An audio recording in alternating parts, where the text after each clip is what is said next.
What's up, everybody? Damon here from Comic-Con 2023, where the Star Wars Outlaws panel just ended, and Bob was embedded inside the panel. He's going to give us all the juicy info. Bob, what was sort of the main takeaway from the panel today? So a lot of what they were talking about were the open world of the game. So two places they were talking about predominantly were Tatooine, where a lot of the action takes place. Tatooine, we all know. They say you'll actually kind of get an idea of how big Tatooine is. You can basically travel on a speeder from the moisture fields all the way to the Mos Eisley Cantina. So first time you can do that, obviously. And then they talked a lot about their new moon world, Toshara, which is brand new to the game, completely brand new to the Star Wars universe. They base it off of designs of the savannah in Africa. So there's vast savannah fields and also a bustling city that's run by different gang members, and lots of flora and fauna to explore with. Now we know Jabba the Hutt's going to play a big role in this game. I think you can actually work for Jabba. You can not only work for Jabba, but you can betray Jabba, Ooh. Which is... They didn't recommend it because... Ill-advised. Yeah, Jabba's not the kind of guy who's just going to sit down and let that happen. Right. He's going to send people after you if you do that, but I guess it's pretty fun to attempt to get away with it. So it's very much all about living the scoundrel fantasy they talked about. The big reason they set it they're setting the game between Empire Strikes Back and Return of the Jedi is because they say the Empire's too busy with the rebellion to really care about little crimes, so it's kind of letting scoundrels, thieves, criminals thrive in this underworld, and that's where they want you to have your fun. Great time to be a scoundrel then, Yeah, in the Star Wars universe. Yeah. Cool. Anything else? Any other little juicy details? A couple things they teased at the end, one of which on this moon Toshara, they said there's a large predator there that if you are afraid of frogs, you probably won't like very much. Frogophobes. They also teased what sort of sounded like the first of its kind Star Wars cooking system. So you can actually, it sounds like make recipes, gather food, ingredients, that sort of thing. So we'll see what that's like. Maybe they've been playing Tears of the Kingdom. Maybe Taking some that's notes. Everyone should take notes. All game developers should take notes from Tears of the Kingdom. Awesome. Thank you so much, Bob. Star Wars Outlaws is out next year. It's my most anticipated game of 2024 currently. Working on a Star Wars game is a dream come true. I've had all of the toys, and it's wild to go from making these little stories on the carpet to actually build a narrative in the Star Wars galaxy. Massive Entertainment is the perfect choice to build an open-world Star Wars game because it is inherent to their DNA as a studio to deliver on incredible open-world experiences. Massive Entertainment are master storytellers for open-world games. This is going to be a fresh experience for Star Wars fans everywhere. Immediately I had that in my head, all the possibilities of where do we want to go, what can we bring to Star Wars that has not been seen before.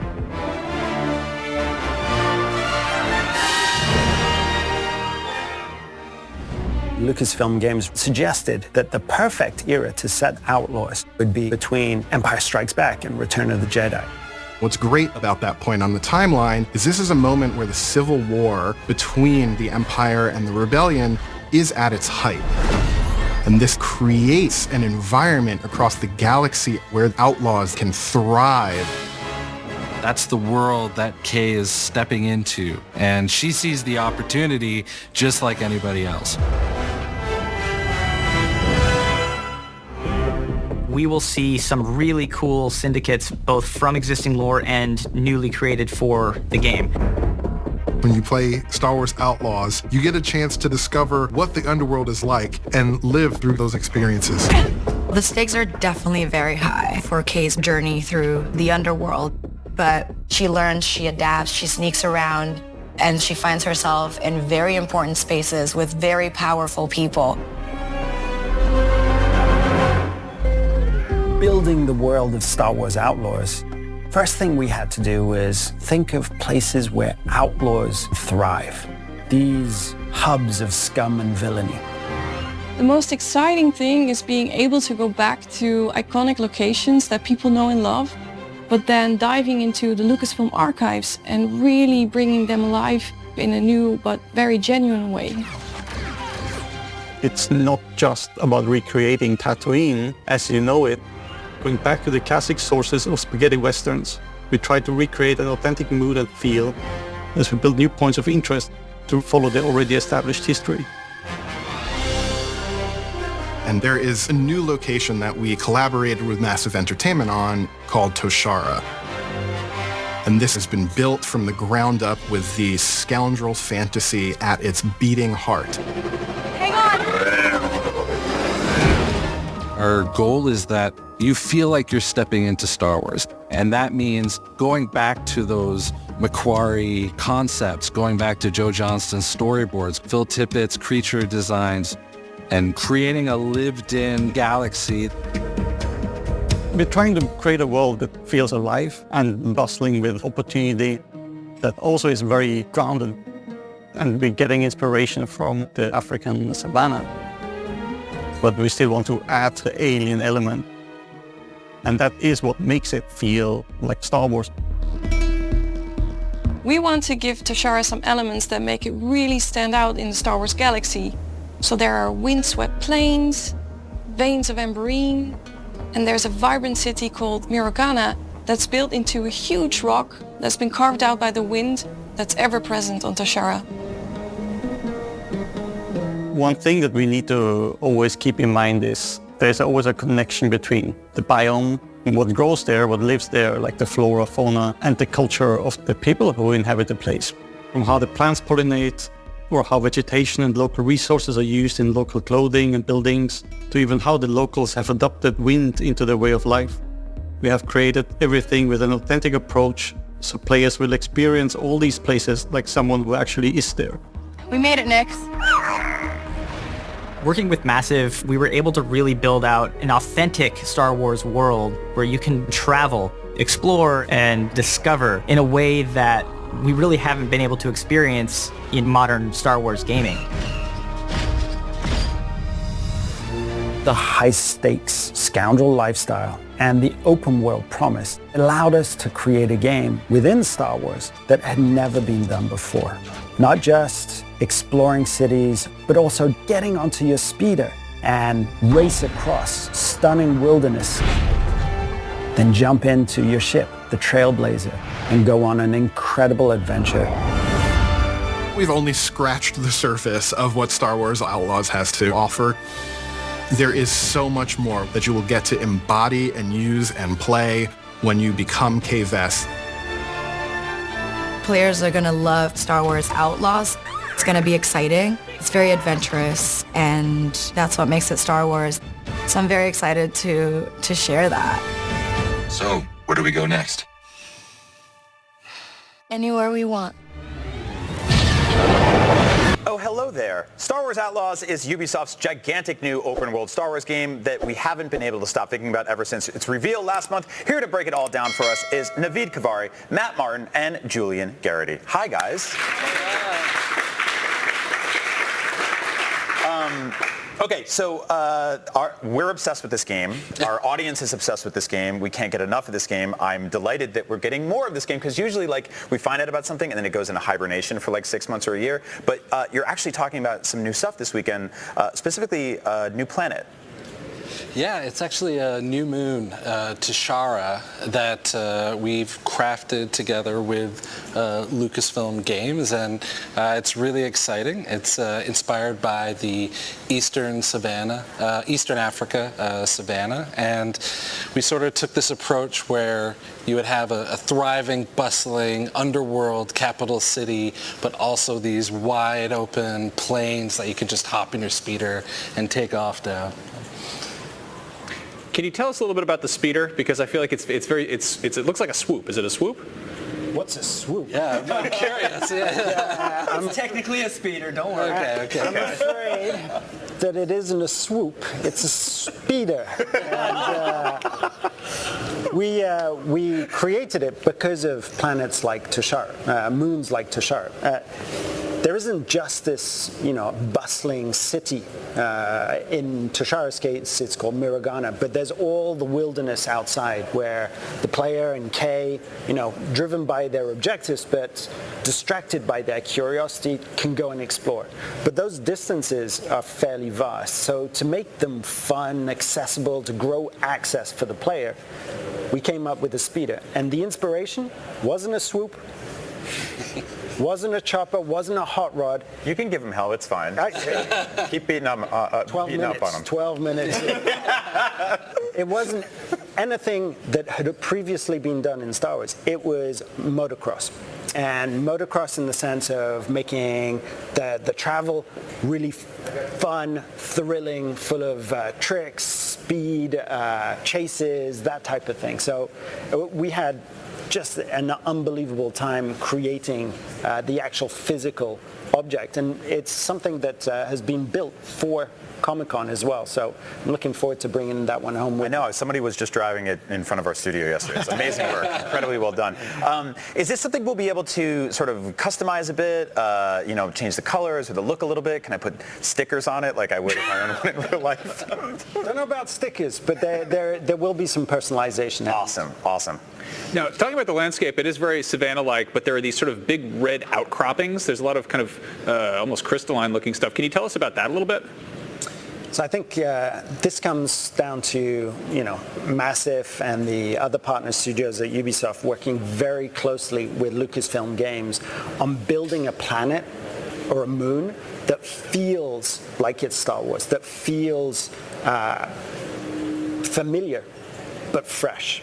So we start off with a biome, in this case, East African biomes as an inspiration, and then you put a twist on it to make it feel a little bit alien. If you think of the first shots, maybe not the first shots, but the first shots of Tatooine. Right. Beautiful desert, recognizable architecture, but two suns.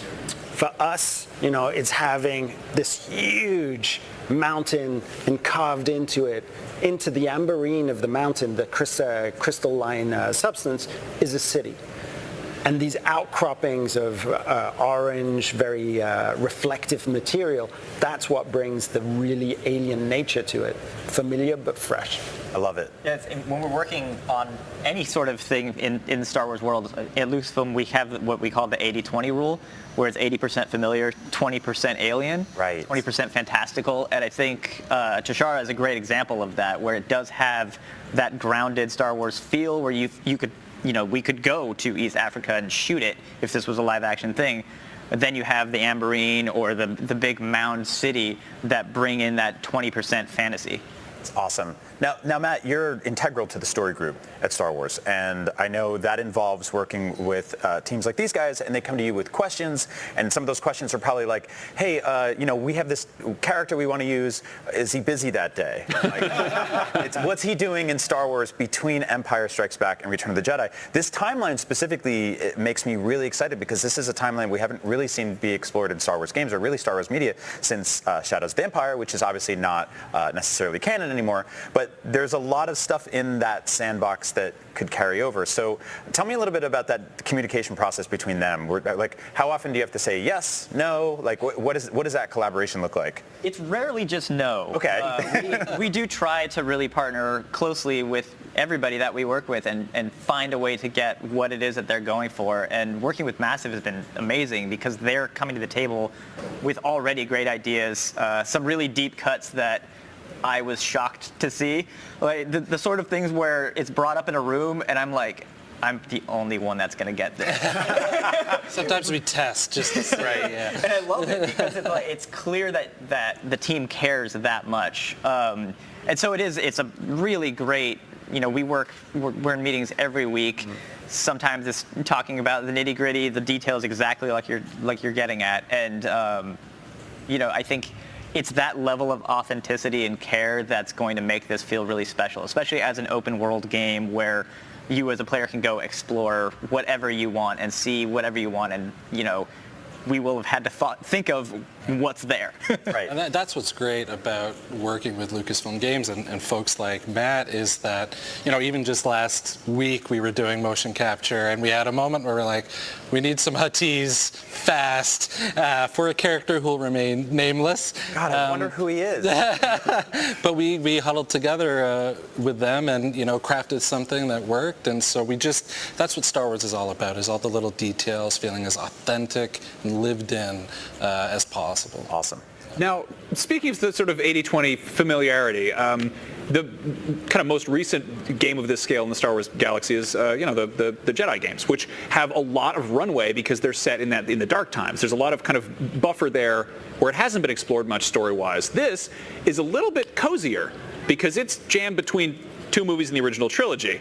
I guess, Matt, you could probably speak to this a bit, but the rest of you guys in general, like, how do you keep from running into too many old familiar friends? Like, how do you have familiar, like, we see Jabba, we see Han in the trailer.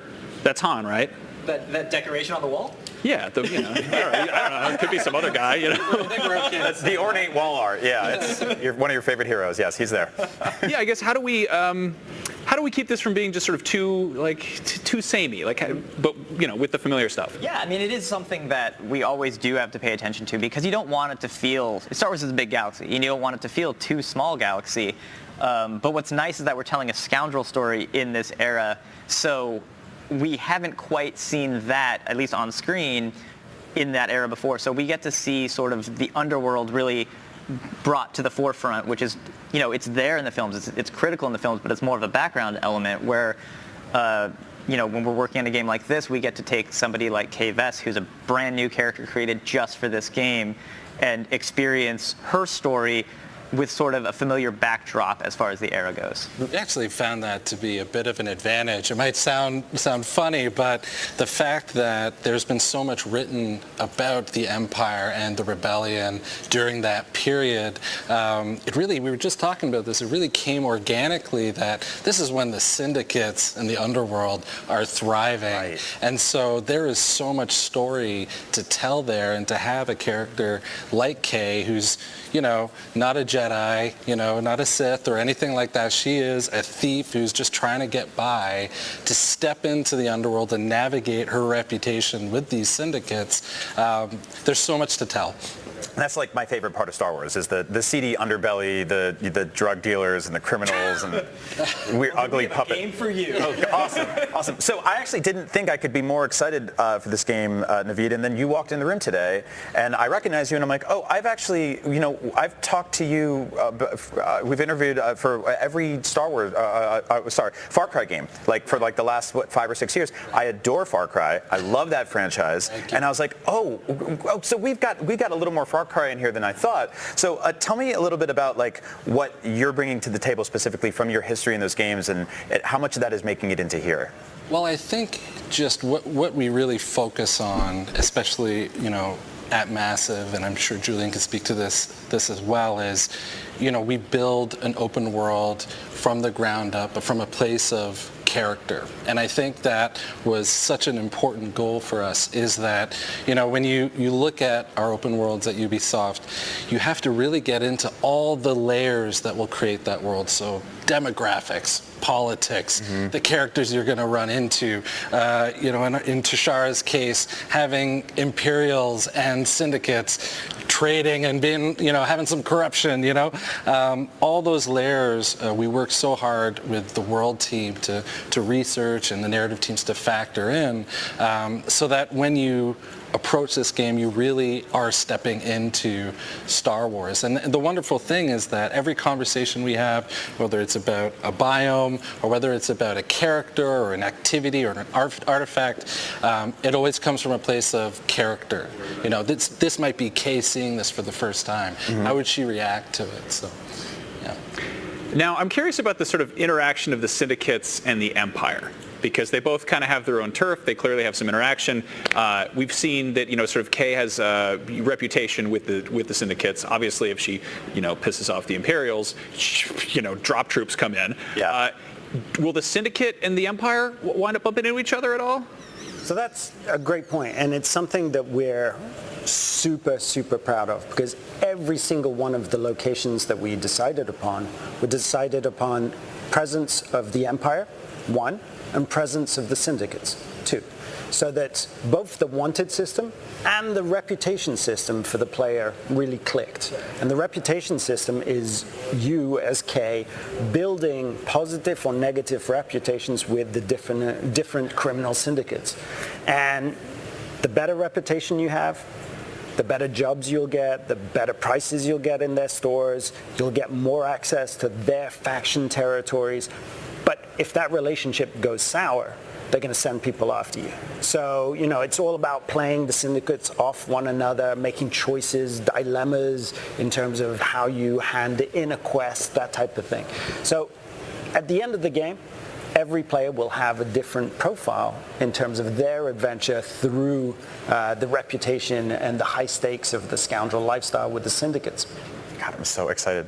Selfishly, I could sit up here all day and talk to you guys, but also selfishly, I want you to finish your game at some point. So, thank you all so much for coming today.